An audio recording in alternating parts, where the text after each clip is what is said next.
Bom dia, povo da terra, gente de Deus, cidadãos do mundo. Vamos iniciar mais uma conversa com Deus, mas antes vamos pedir que Deus presencie este momento e nos dê a inteligência e o entendimento e as instruções para levar este momento a bom termo, de acordo com a sua vontade. Obrigado, Senhor, pela tua compreensão e entendimento. Eu confio no teu engenho. Obrigado, Senhor, pela tua compreensão e entendimento. Nós confiamos no teu engenho. Pedimos a tua presença, Senhor Deus Pai, porque tu estás conosco em todos os instantes. Pois foste tu que disseste: eu irei estar convosco desde o início até ao fim do mundo. Portanto, Senhor, sede bem-vindo. Sede bem-vindo a este momento. Sede bem-vindo e ensina-nos as tuas instruções. Deus está a derramar em nós a unção do Espírito Santo. Cada dia que falamos com Ele, essa unção ganha cada vez mais força. E nós somos guerreiros de Deus. Pois Deus sabe que a vida é dura, difícil. Nós somos guerreiros de Deus. O tema de hoje, a reflexão de hoje, é sobre a oração. Qual o poder da oração? Por que é que devemos orar? Qual a importância? Primeiro que tudo, a distinguir três momentos na oração. A oração propriamente dita, a oração que vai levar a ação inspirada pelo Espírito Santo, e finalmente a oração mais cumulativa, que vai levar a fé.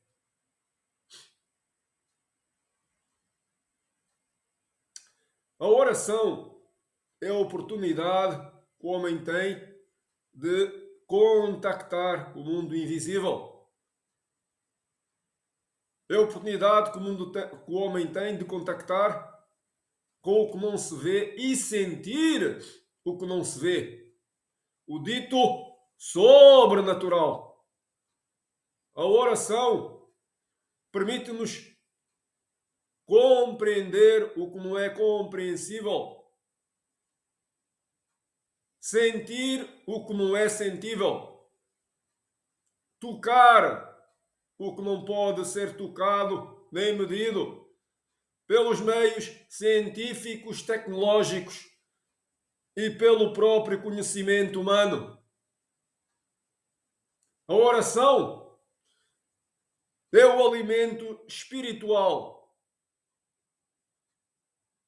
que, para além de nos ligar à fonte, o Criador de todo este mistério chamado vida, serve para canalizar todo o nosso potencial dentro de nós, todas as nossas forças para a realização de qualquer objetivo que nós tenhamos na vida. É onde vamos buscar a força, a perseverança, o ânimo, a gratidão, o entendimento, a luz para caminhar no meio da escuridão. Pois nós precisamos da luz, precisamos da verdade. Jesus Cristo, numa das suas circunstâncias em que tinha acabado de orar ao grande Deus, que é o seu Pai e nosso Pai, segundo as suas palavras,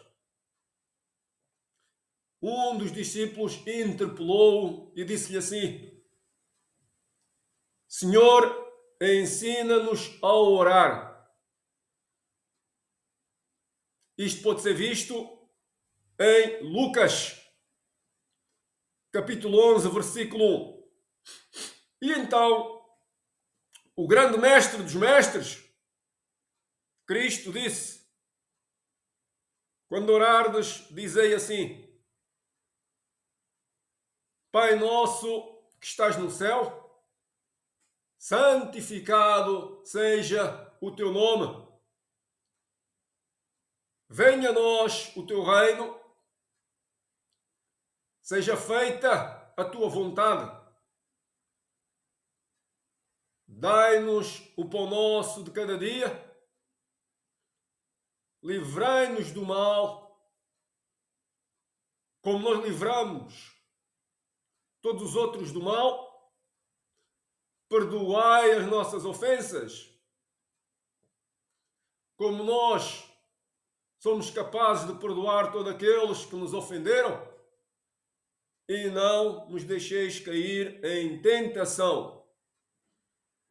Isto, naturalmente, é apenas um exemplo de oração.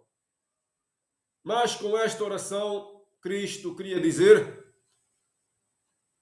que o Deus Pai, lá em cima, é um Deus perfeito, santificado, que a sua vontade deve ser feita no mundo, porque é um Deus de amor e que se preocupa com a humanidade. A sua bondade é enorme.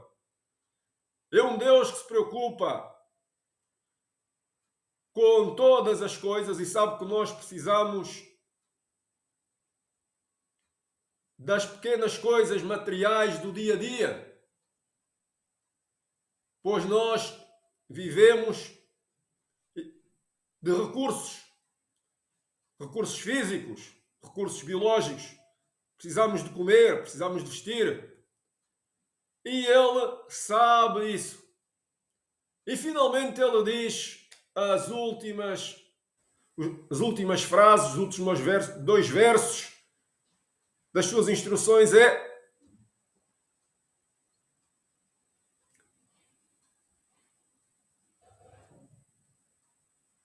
perdoa as nossas ofensas,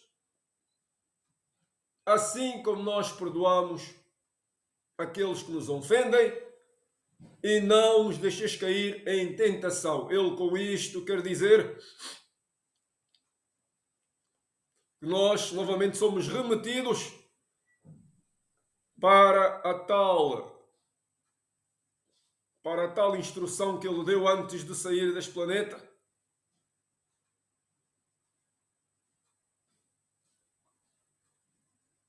Amai o teu irmão como a ti mesmo. Amai os outros como a vós mesmos. Tratai os outros e cuidai dos outros como gostaríeis de ser tratados e cuidados se tivessem no lugar dos outros. Isto é o caminho da empatia. É o caminho da sensibilização pelo sofrimento alheio.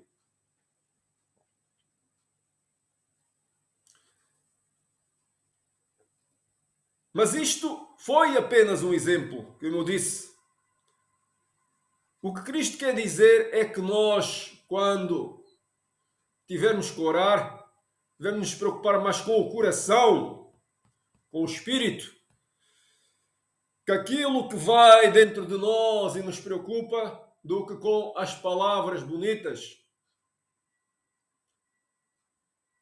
do que com os versos bonitos. Pois não há maneira errada ou certa de orar. E orar não é mais do que conversar com Deus. Nós, na oração, devemos conversar o nosso íntimo, abrir o nosso íntimo, não esconder nada a Deus. para receber as suas bênçãos. Isto remete-me para outro exemplo na Bíblia, no grande livro, em que há um acontecimento extraordinário que reflete bem isto. Houve um dia que Abel e Caim, seu irmão, decidiram fazer uma oferta ao grande Deus. E Abel ofereceu a primícia do seu rebanho, aquele que não tem defeito, com todo o coração, totalmente com abertura de espírito, totalmente com a entrega, sem esconder nada, sem maus pensamentos. Entregou-se totalmente. Foi como se disse: Deus, aqui estou eu e a minha oferta, aqui está a minha vida. E Caim, pelo contrário, ofereceu, mas não com todo o coração, não com uma abertura total. E escondia maus pensamentos. Deus, naquela altura, naturalmente, percebeu o que ia no íntimo de Caim e percebeu o que ia no íntimo de Abel. Pois Deus, confiando na palavra escrita no grande livro, vê o que está no íntimo do homem. Sonda com mais poder que um raio-x as entranhas do homem. Sonda os rins do homem. Vislumbra o coração humano. Vislumbra o pensamento humano. Assim, Deus não olhou com agrado para a oferta de Caim, mas sim, com muito agrado, para a oferta de Abel. E daí então veio o primeiro fratricídio, pois Caim então matou o seu irmão por inveja, por orgulho, na antecipação da possível recompensa, pensou: se eu matar o meu irmão, só existirei eu e toda a atenção, todas as bênçãos de Deus irão para mim. Redondo engano. Redondo engano. Ele ali podia ter entregue o seu coração e ter feito uma grande oração. Podia ter aberto a sua vida e convidado Deus a entrar no seu coração, mas ele cometeu o horrível pecado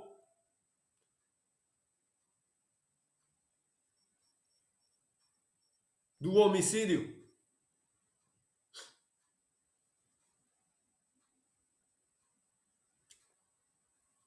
Nós, quando orarmos, devemos fazer como Abel, abrir o coração a Deus,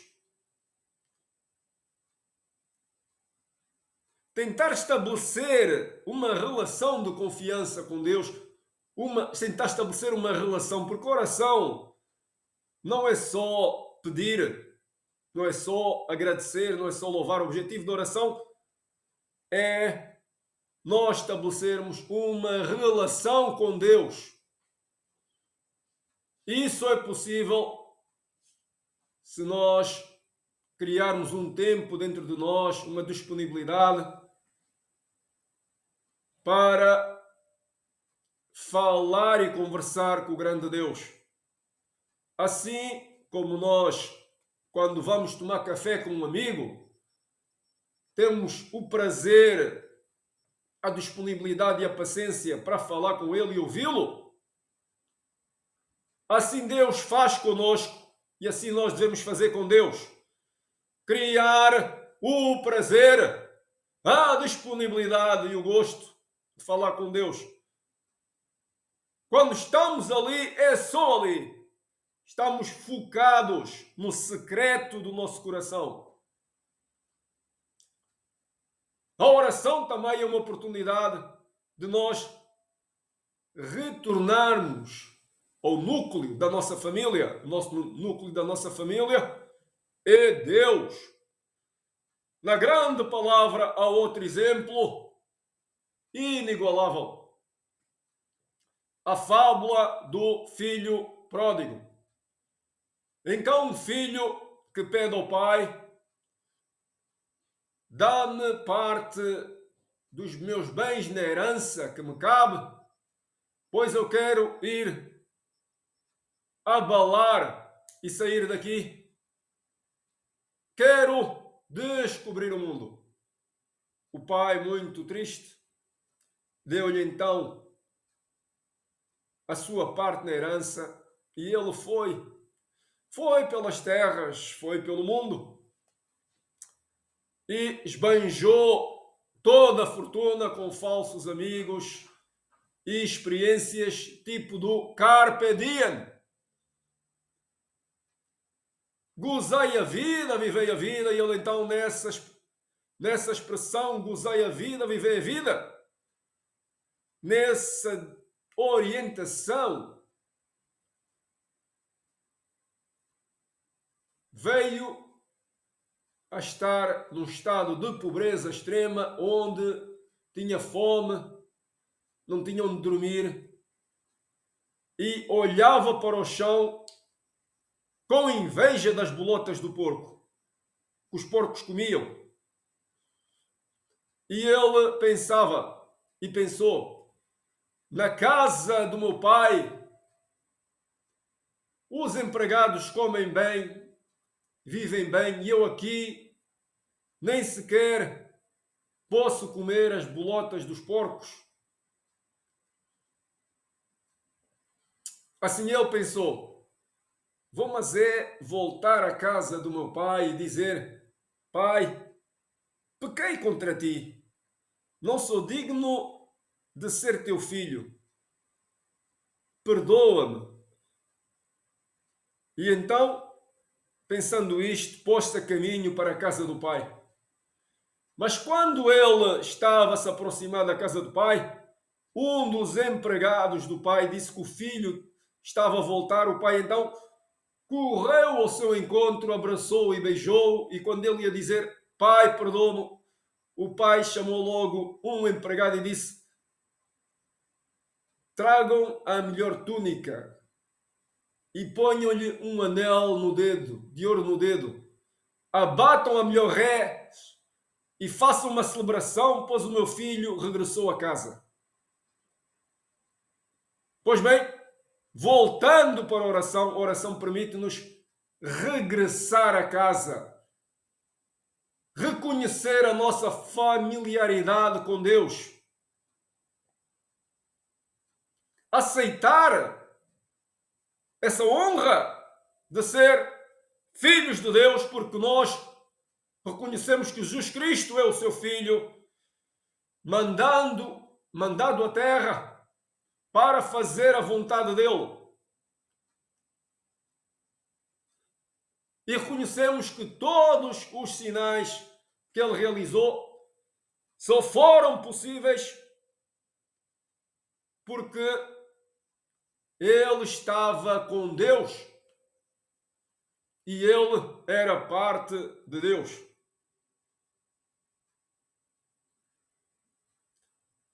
Mas a oração não pode só ficar nas palavras, tem que passar aos atos.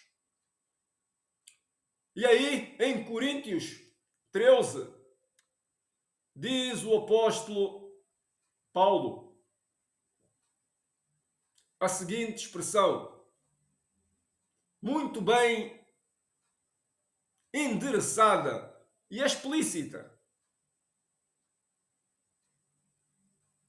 ainda que eu ande e conheça todas as línguas e por todos os lugares, ainda que eu fale a língua dos anjos e tenha todo o conhecimento e toda a riqueza e sabedoria, se eu não tiver caridade, amor, compaixão ao próximo, Eu não sou nada.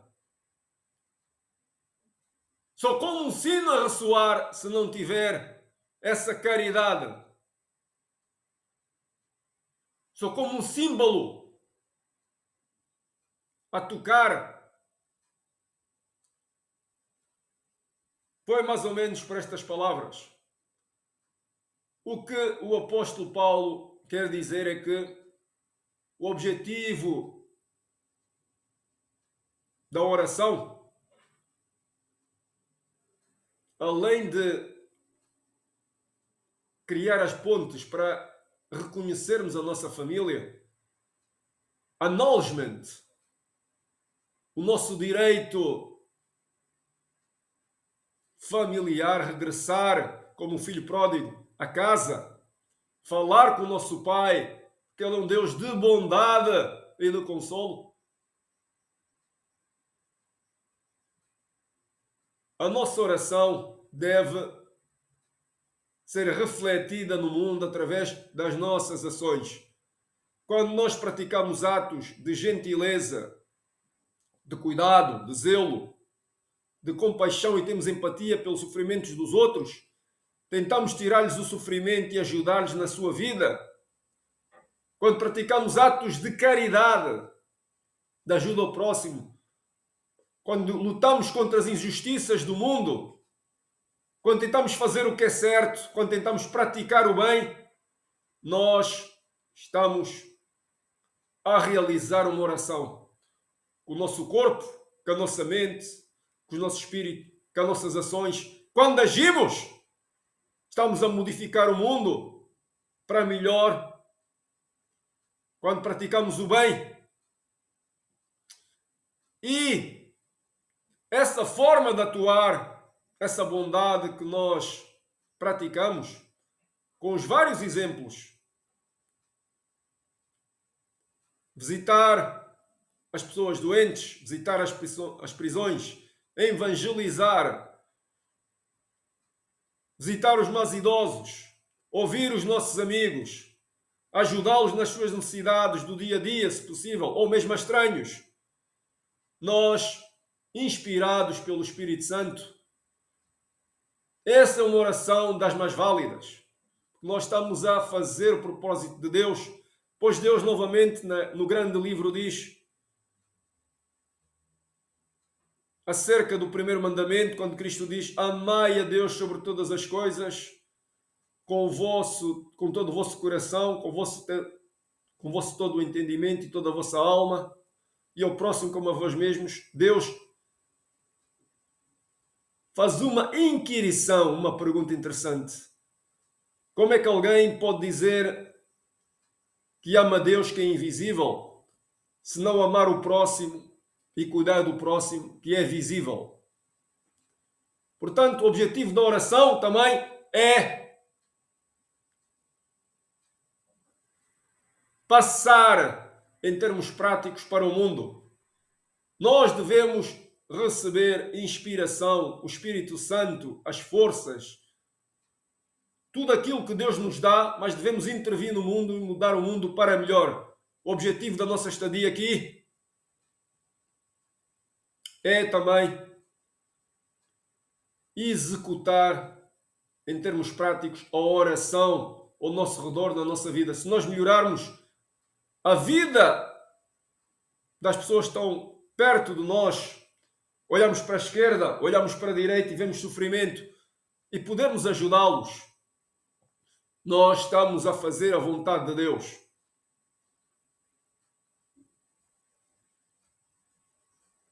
E não tenho a mínima dúvida que para vocês estarem aí nesse lugar e eu estar aqui, é porque alguém orou por nós.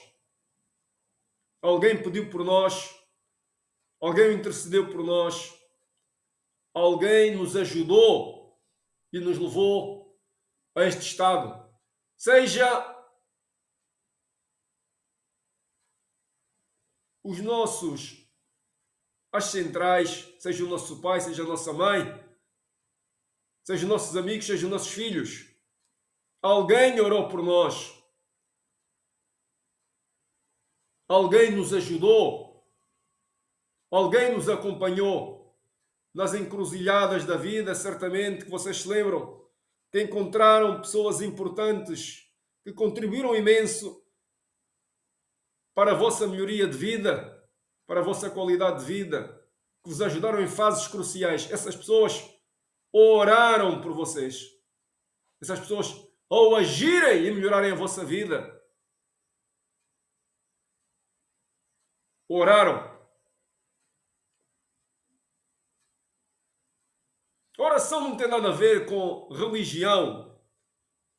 A oração tem que ver com aquilo que vai no vosso coração, com o Deus que está lá em cima.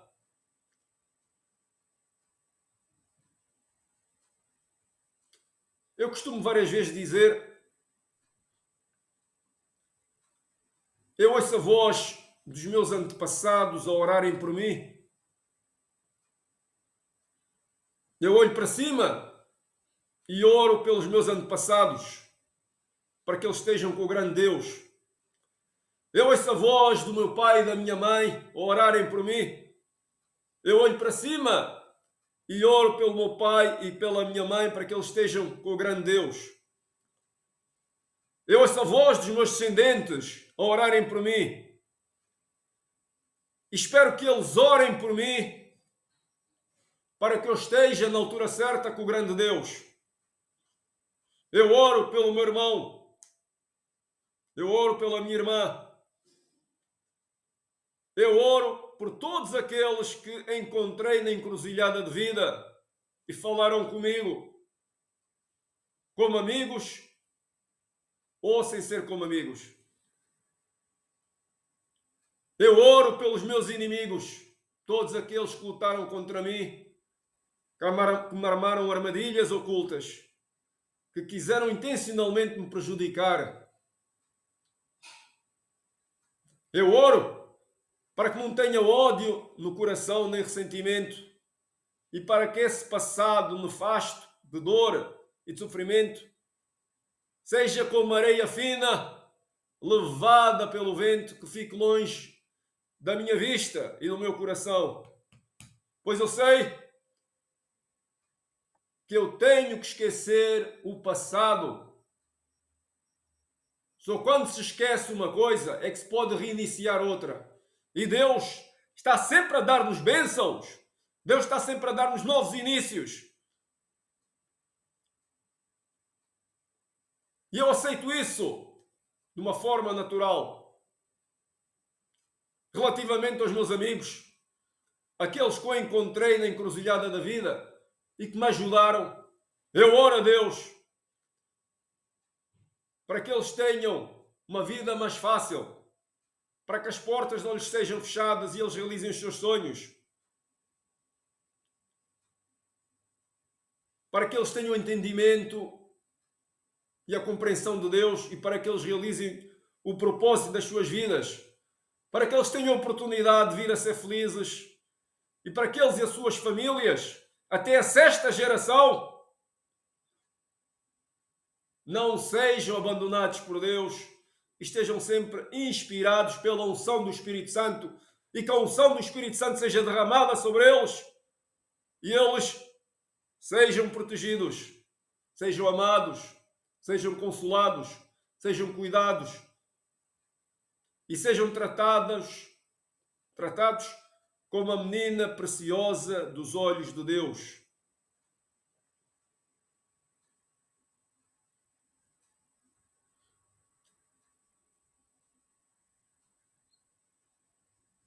Eu oro também pelo ar que todos nós respiramos, para que a humanidade receba esclarecimento e se volte para Deus.